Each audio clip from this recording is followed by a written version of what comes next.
എല്ലാ വിദ്യാർത്ഥികൾക്കും പുതിയൊരു വീഡിയോയിലേക്ക് സ്വാഗതം. ഈ വർഷത്തെ കാലിക്കറ്റ് യൂണിവേഴ്സിറ്റി ഡിഗ്രി കോഴ്സുകളിലേക്കുള്ള ട്രയൽ അലോട്ട്മെൻറ്റ് കിട്ടിയ വിദ്യാർത്ഥികളും കിട്ടാത്ത വിദ്യാർത്ഥികളും എന്തൊക്കെ കാര്യങ്ങളാണ് ചെയ്യേണ്ടത് എന്നുള്ളത് പല വിദ്യാർത്ഥികളും ചോദിക്കുന്ന ഒരു പ്രധാനപ്പെട്ട ഒരു കാര്യമാണ്. അപ്പോൾ ആ ഒരു കാര്യങ്ങളിലേക്ക്, അതായത് ഈ ഒരു ട്രയൽ അലോട്ട്മെൻറ്റ് കിട്ടിയ വിദ്യാർത്ഥികളും കിട്ടാത്ത വിദ്യാർത്ഥികളും എന്താണ് ചെയ്യേണ്ടത് എന്നുള്ള കാര്യം നമുക്ക് നോക്കാം. വിദ്യാർത്ഥികൾ ആദ്യം തന്നെ ശ്രദ്ധിക്കേണ്ട കാര്യം എന്ന് പറയുന്നത്, വിദ്യാർത്ഥികൾക്ക് ഈ ഒരു ട്രയൽ അലോട്ട്മെൻറ്റ് ആയതുകൊണ്ട് തന്നെ നിങ്ങൾക്ക് എവിടെയും അഡ്മിഷനൊന്നും കിട്ടുന്നതല്ല. കാരണം പല വിദ്യാർത്ഥികളും ഞാൻ ടെമ്പററി അഡ്മിഷൻ എടുക്കണോ അല്ലെങ്കിൽ പെർമനൻറ്റ് അഡ്മിഷൻ എടുക്കണോ എന്നുള്ള കാര്യം വിദ്യാർത്ഥികൾ ചോദിക്കുന്നുണ്ട്. അപ്പോൾ നിങ്ങൾ ശ്രദ്ധിക്കേണ്ട കാര്യം, ഇതൊരു ട്രയൽ അലോട്ട്മെൻ്റ് ആണ്, അതായത് താൽക്കാലികമായിട്ട് നടത്തുന്ന അലോട്ട്മെൻ്റ് ആണ്. അതുകൊണ്ട് തന്നെ നിങ്ങൾ എവിടെയും പോയിട്ട് അഡ്മിഷൻ എടുക്കേണ്ടതായിട്ടില്ല. ഫസ്റ്റ് അലോട്ട്മെൻറ്റിന് ശേഷം പിന്നീട് സെക്കൻഡ് അലോട്ട്മെൻറ്റ് വരും. സെക്കൻഡ് അലോട്ട്മെൻറ്റിന് ശേഷമാണ് നിങ്ങൾ അഡ്മിഷൻ നേടേണ്ടത്. അതായത് ഫസ്റ്റ് അലോട്ട്മെൻറ്റിൽ നിങ്ങൾക്ക് അലോട്ട്മെൻറ്റ് കിട്ടിക്കഴിഞ്ഞാൽ നിങ്ങളൊരു മാൻഡേറ്ററി ഫീ പേയ്മെൻറ്റ് ചെയ്യുകയും ആ ഒരു കിട്ടിയിട്ടുള്ള സീറ്റ് തന്നെ മതി എന്നാണെങ്കിൽ ഹയർ ഓപ്ഷൻസ് റിമൂവ് ചെയ്യുകയും ചെയ്യുകയാണ് ചെയ്യേണ്ടി വരിക. അതിനുശേഷം പിന്നീട് സെക്കൻഡ് അലോട്ട്മെൻറ്റ് വരും. സെക്കൻഡ് അലോട്ട്മെൻറ്റ് വരുന്ന സമയത്തും നിങ്ങൾക്ക് ഇതേ രീതിയിൽ ആദ്യമായിട്ട് അലോട്ട്മെൻറ്റ് ലഭിച്ച വിദ്യാർത്ഥികളാണെങ്കിൽ മാൻഡേറ്ററി ഫീ പേയ്മെൻറ്റ് ചെയ്യുന്നു. അതിനുശേഷം ഹയർ ഓപ്ഷൻസ് വേണ്ടാത്തവർ ഹയർ ഓപ്ഷൻസ് റിമൂവ് ചെയ്യുന്നു. അതുപോലെ തന്നെ നിങ്ങൾക്ക് ഫസ്റ്റ് അലോട്ട്മെൻറ്റിലും സെക്കൻഡ് അലോട്ട്മെൻറ്റ് ലഭിച്ച, അതായത് ഏറ്റവും ലേറ്റസ്റ്റ് ആയിട്ട് എവിടെയാണോ അലോട്ട്മെൻറ്റ് കിട്ടുന്നത്, ഫസ്റ്റ് അലോട്ട്മെൻറ്റിൽ കിട്ടിയതാണോ അല്ലെങ്കിൽ സെക്കൻഡ് അലോട്ട്മെൻറ്റിൽ കിട്ടിയതാണോ, അതായത് സെക്കൻഡ് അലോട്ട്മെൻറ്റ് റിസൾട്ട് വന്ന സമയത്ത് നിങ്ങൾക്ക് എവിടെയായിരുന്നോ അലോട്ട്മെൻറ്റ് പുതുതായിട്ടോ അല്ലെങ്കിൽ നിങ്ങൾക്ക് ആദ്യമായിട്ട് കിട്ടിയിട്ടുണ്ടായിരുന്ന ഫസ്റ്റ് അലോട്ട്മെൻറ്റ് മാത്രമായിരുന്നു ഉണ്ടായിരുന്നത്. അപ്പോൾ അതനുസരിച്ച് ലേറ്റസ്റ്റ് ആയിട്ട് എവിടെയാണോ കിട്ടിയത് അവിടെ ആ ഒരു കിട്ടിയ കോളേജിൽ പോയിട്ട് നിങ്ങൾ പെർമനൻറ്റ് അഡ്മിഷനാണ് പിന്നീട് എടുക്കേണ്ടതായിട്ടുള്ളത്. അപ്പോൾ സെക്കൻഡ് അലോട്ട്മെൻറ്റിന് ശേഷം മാത്രമാണ് വിദ്യാർത്ഥികൾ കോളേജിൽ പോയിട്ട് പെർമനൻറ്റ് അഡ്മിഷൻ എടുക്കേണ്ടത്.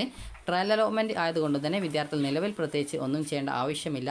നിലവിൽ നിങ്ങൾ ചെയ്യേണ്ടത്, നിങ്ങൾക്ക് നിങ്ങളുടെ ഓപ്ഷൻ എഡിറ്റ് ചെയ്യണം എന്നുണ്ടെങ്കിലോ അതല്ല നിങ്ങൾക്ക് ഓപ്ഷൻസ് ആഡ് ചെയ്യണമെങ്കിലോ അല്ലെങ്കിൽ ഓപ്ഷൻ്റെ സ്ഥാനം അങ്ങോട്ടും ഇങ്ങോട്ടും റീഅറേഞ്ച് ചെയ്ത് കൊടുക്കണമെങ്കിലോ മാത്രം നിങ്ങൾ ആ ഒരു രീതിയിൽ ചെയ്താൽ മതി. അപ്പോൾ നിങ്ങൾക്ക് ബേസിക് ആയിട്ടുള്ള കാര്യം മനസ്സിലായിട്ടുണ്ടാകും. ട്രയൽ അലോട്ട്മെൻറ്റ് എന്ന് പറയുന്നത് ജസ്റ്റ് ഒരു അലോട്ട്മെൻറ്റ് പ്രോസസ്സ് വർക്ക് ചെയ്യുന്നുണ്ടോ എന്ന് പരിശോധിക്കാൻ വേണ്ടി നടത്തുന്ന അലോട്ട്മെൻ്റ് ആണ്. അപ്പോൾ ട്രയൽ അലോട്ട്മെൻറ്റിന് ശേഷം നിങ്ങൾക്ക് ആപ്ലിക്കേഷൻ എഡിറ്റ് ചെയ്യാൻ സാധിക്കും. എന്നാൽ നിങ്ങൾക്ക് കോളേജിൽ പോയാൽ അഡ്മിഷൻ ടെമ്പററി ആയിട്ടോ അല്ലെങ്കിൽ പെർമനൻ്റ് ആയിട്ടോ അഡ്മിഷൻ ഒന്നും കിട്ടത്തില്ല. കാരണം ട്രയൽ അലോട്ട്മെൻറ്റ് ആണ്. ഇതിൽ നിങ്ങൾക്ക് യാതൊരു കാരണവശാലും അഡ്മിഷൻ കിട്ടത്തില്ല.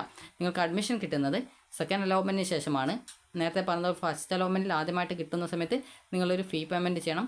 അതിനുശേഷം പിന്നീട് ഈ ഒരു സെക്കൻഡ് അലോട്ട്മെൻറ്റ് വരും. സെക്കൻഡ് അലോട്ട്മെൻറ്റ് വരുന്ന സമയത്ത് നിങ്ങൾക്ക് പുതുതായിട്ട് മറ്റൊരു ഓപ്ഷനിലേക്ക് കിട്ടിയിട്ടുണ്ടെങ്കിൽ, അതല്ല ആദ്യമായിട്ടാണ് കിട്ടിയതെങ്കിലും നിങ്ങൾ ഈ ഒരു മാൻഡേറ്ററി ഫീ പേയ്മെൻറ്റ് ചെയ്യണം. അതിനുശേഷം വിദ്യാർത്ഥികൾ കോളേജിൽ പോയിട്ട് പെർമനൻറ്റ് അഡ്മിഷൻ എടുക്കുകയാണ് ചെയ്യേണ്ടത്. ഇതാണ് കാലിക്കറ്റ് യൂണിവേഴ്സിറ്റിയുടെ അഡ്മിഷൻ പ്രോസസ്സിൽ നടക്കുന്നത്.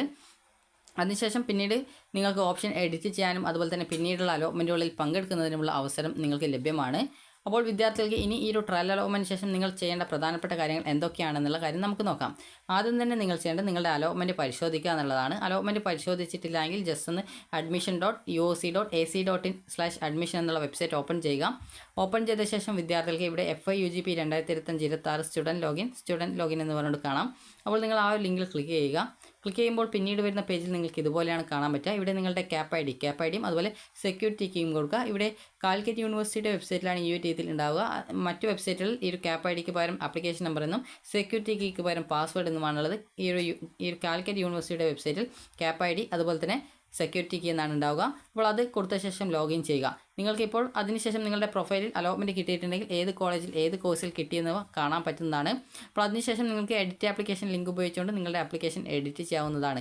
അതുപോലെ ലാസ്റ്റ് ഇൻഡെക്സ് മാർക്ക് നിങ്ങൾക്ക് കാണണമെങ്കിലും നിങ്ങളുടെ പ്രൊഫൈൽ പേജിൽ അവിടെ ലാസ്റ്റ് ഇൻഡെക്സ് എന്ന് പറഞ്ഞിട്ടുള്ള ഒരു ലിങ്ക് ഉണ്ടാകും. അതിൽ ക്ലിക്ക് ചെയ്തുകൊണ്ട് നിങ്ങൾക്ക് നിങ്ങളുടെ ലാസ്റ്റ് ഇൻഡെക്സ് മാർക്ക് കാണാൻ സാധിക്കുന്നതായിരിക്കും. അതുപോലെ തന്നെ ഫോഗോട്ട് ലോഗിൻ ക്രെഡൻഷ്യൽസ് എന്നുള്ള ഒരു ലിങ്ക് ഉണ്ട്. നിങ്ങളുടെ ആപ്ലിക്കേഷൻ നമ്പർ, അതായത് നിങ്ങളുടെ ക്യാപ്പ് ഐ ഡിയോ അതുപോലെ തന്നെ സെക്യൂരിറ്റി കീയോ മറന്നു പോയിട്ടുണ്ടെങ്കിൽ ഇവിടെ നിങ്ങൾ ആ ഒരു ക്ലിക്ക് ചെയ്യുക.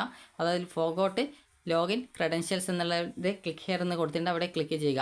അതിനുശേഷം ഇവിടെ സെലക്ട് രജിസ്ട്രേഷൻ ടൈപ്പ് കൊടുത്തിട്ടുണ്ട്. അവിടെ FIUGP രജിസ്ട്രേഷൻ 2025 എന്നുള്ള ആ ഒരു ഓപ്ഷൻ സെലക്ട് ചെയ്യുക. അതിനുശേഷം നിങ്ങളുടെ ഇമെയിൽ ID കൊടുക്കുക, അതുപോലെ പാസ്വേഡ് കൊടുക്കുക. അതിനുശേഷം വിദ്യാർത്ഥികൾ ചെയ്യേണ്ട പ്രധാനപ്പെട്ട കാര്യം എന്ന് പറയുന്നത് അതിനുശേഷം സബ്മിറ്റ് ചെയ്യുക.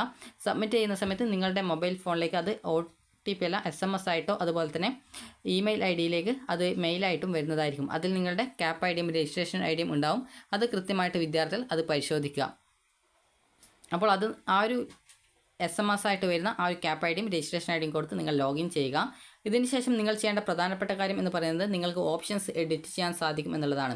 അപ്പോൾ പ്രധാനമായിട്ടും വിദ്യാർത്ഥികൾ ചോദിക്കുന്ന ഒരു കാര്യമാണ്, എനിക്ക് സെൽഫ് ഫിനാൻസിൽ കിട്ടി എനിക്ക് ഗവൺമെൻറ്റിൽ കിട്ടുമോ?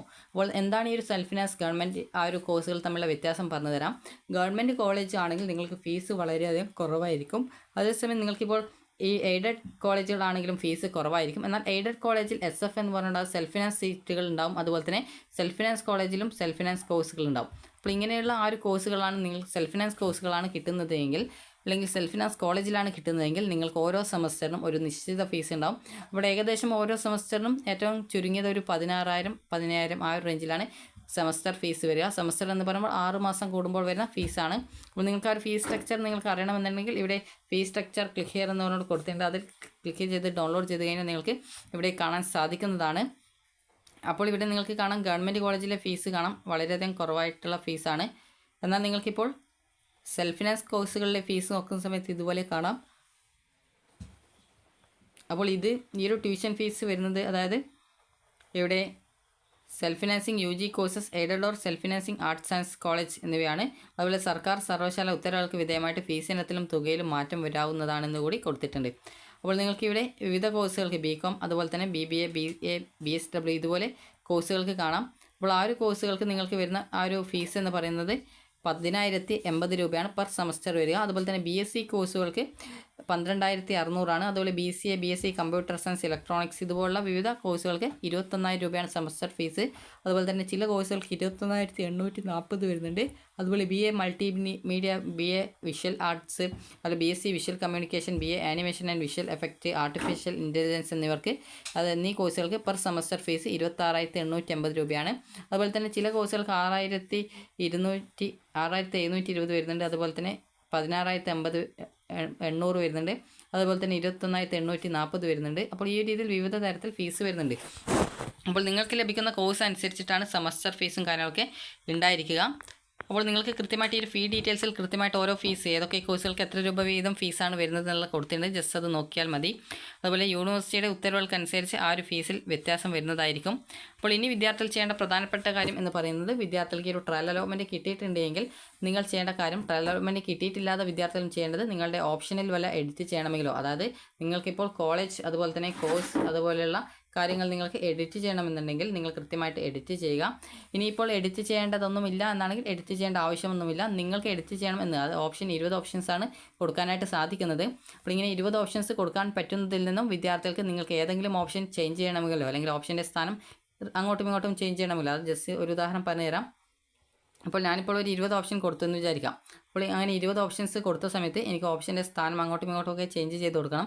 അപ്പോൾ അങ്ങനെയെങ്കിൽ അത് ആ ഒരു രീതിയിൽ എനിക്ക് പോയിട്ട് അത് ആ ഒരു ഓപ്ഷൻ ചേഞ്ച് ചെയ്യാൻ സാധിക്കും. അത് നിങ്ങളുടെ ആ ഒരു എഡിറ്റ് ചെയ്യാനായിട്ട് നിങ്ങൾക്ക് എഡിറ്റർ അൺലോക്ക് എന്ന് പറയുന്ന ഓപ്ഷൻ നിങ്ങൾക്ക് കാണാൻ സാധിക്കും. അപ്പോൾ നിങ്ങൾ ലോഗിൻ ചെയ്യുന്ന സമയത്ത് നിങ്ങൾക്ക് ഇതുപോലെയാണ് കാണാൻ സാധിക്കുക. അതായത് ഇവിടെ നിങ്ങൾക്ക് കാണാൻ സാധിക്കുന്നതായിരിക്കും. അതായത് ഇവിടെ അൺലോക്ക് ഓർ എഡിറ്റ് പറഞ്ഞുകൊണ്ട് ഓപ്ഷൻ ഉണ്ട്. അപ്പോൾ നിങ്ങൾ ജസ്റ്റ് ഒന്ന് അതിൽ ക്ലിക്ക് ചെയ്യുക. അപ്പോൾ അതിൽ ക്ലിക്ക് ചെയ്യുന്ന സമയത്ത് നിങ്ങളുടെ ആ ഒരു, അതായത് അവിടെ ക്ലിക്ക് ഹിയർ എന്ന് പറഞ്ഞുകൊണ്ട് കൊടുത്തിട്ടുണ്ട്, അതിൽ ക്ലിക്ക് ചെയ്യുക. ക്ലിക്ക് ചെയ്ത് കഴിഞ്ഞാൽ നിങ്ങൾക്ക് നിങ്ങളുടെ എഡിറ്റ് ചെയ്യാനുള്ള ഓപ്ഷനിലേക്ക് പോകുന്നതായിരിക്കും.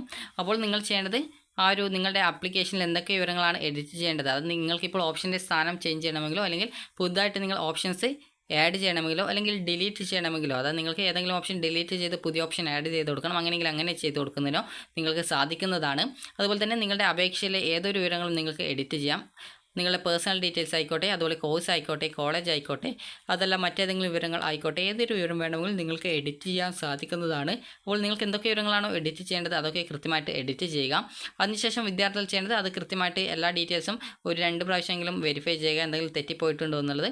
അപ്പോൾ അതൊക്കെ കൃത്യമായിട്ട് വെരിഫൈ ചെയ്ത ശേഷം വിദ്യാർത്ഥികൾ ആ ഒരു ആപ്ലിക്കേഷൻ സബ്മിറ്റ് ചെയ്യുക. സബ്മിറ്റ് ചെയ്ത ശേഷം ആപ്ലിക്കേഷൻ്റെ പ്രിൻ്റ് ഔട്ട് വിദ്യാർത്ഥികൾ എടുക്കേണ്ടതാണ്. ഇനി വിദ്യാർത്ഥികൾ ചോദിക്കുന്ന പ്രധാനപ്പെട്ട കാര്യമാണ് കമ്മ്യൂണിറ്റി കോട്ട, അതുപോലെ തന്നെ സ്പോർട്സ് കോട്ട, അതുപോലെ തന്നെ PWD കോട്ട. അപ്പോൾ ഈ ഒരു കോട്ടകളിലേക്ക് നിങ്ങൾ അഡ്മിഷൻ ആഗ്രഹിക്കുന്ന വിദ്യാർത്ഥികൾ ഒരു അപേക്ഷ സമർപ്പിച്ച ശേഷം അപേക്ഷയുടെ പ്രിൻ്റ് ഔട്ടും അതുപോലെ നിങ്ങൾക്ക് അഡ്മിഷൻ ആഗ്രഹിക്കുന്ന ആ ഒരു കോളേജിലേക്ക് നിങ്ങൾ ഓപ്ഷൻ വെച്ചിട്ടുണ്ടായിരിക്കണം. അതിനുശേഷം നിങ്ങൾ ആ ഒരു കോളേജിൽ, നിങ്ങൾ ഏത് കോളേജിലാണോ ഈ ഒരു കമ്മ്യൂണിറ്റി കോട്ട അല്ലെങ്കിൽ മാനേജ്മെൻറ്റ് കോട്ടയല്ല, ഈ ഒരു സ്പോർട്സ് കോട്ട അതുപോലെ തന്നെ ഈ ഒരു PWD കോട്ടയിൽ അഡ്മിഷൻ നേടാൻ ഉദ്ദേശിക്കുന്നത് ആ ഒരു കോളേജിൽ നിങ്ങൾ ആ ഒരു ബന്ധപ്പെട്ട ഡോക്യുമെൻറ്റ്സ്, അതായത് ആ ഒരു വിഭാഗത്തിൽ, അതായത് ഈ ഒരു സ്പോർട്സ് കോട്ടയിലാണെങ്കിൽ ആ ഒരു സ്പോർട്സുമായി ബന്ധപ്പെട്ടുള്ള ആ ഒരു സർട്ടിഫിക്കറ്റുകളും കാര്യങ്ങളും അതിൻ്റെയൊക്കെ കോപ്പി, അതുപോലെ തന്നെ നിങ്ങളുടെ ആപ്ലിക്കേഷൻ ഫോമിൻ്റെ പ്രിൻ്റ് ഔട്ട് എന്നിവ എടുക്കുക. അതായത് നിങ്ങളുടെ ആ ഒരു ഡോക്യുമെൻറ്റ്സിൻ്റെ, അതായത് ഏതൊക്കെ ആ ഒരു വിഭാഗത്തിൽ ഏതൊക്കെ ഡോക്യുമെൻറ്റ്സ് ആണോ വേണ്ടത് ആ ഒരു ഡോക്യുമെൻറ്റ്സിൻ്റെയൊക്കെ കോപ്പി, അതുപോലെ തന്നെ നിങ്ങളുടെ ആപ്ലിക്കേഷൻ്റെ ആ ഒരു ഫോമിൻ്റെ പ്രിൻ്റ് ഔട്ട് എന്നിവ സഹിതം എടുത്തിട്ട് പോയിട്ട് ഏത് കോളേജിലാണോ അഡ്മിഷൻ വേണ്ടത് അവിടെ പോയിട്ട് നിങ്ങൾ അപേക്ഷ കൊടുക്കുക. അപ്പോൾ അങ്ങനെയെങ്കിൽ കോളേജ് ആ ഒരു അപേക്ഷ സമർപ്പിക്കുന്ന വിദ്യാർത്ഥികളുടെ ഒരു റാങ്ക് ലിസ്റ്റ് തയ്യാറാക്കുകയും അതുവഴി നിങ്ങളുടെ അഡ്മിഷൻ നടത്തുകയാണ്, റാങ്ക് ലിസ്റ്റ് വഴി അഡ്മിഷൻ നടത്തുകയാണ് ചെയ്യുക.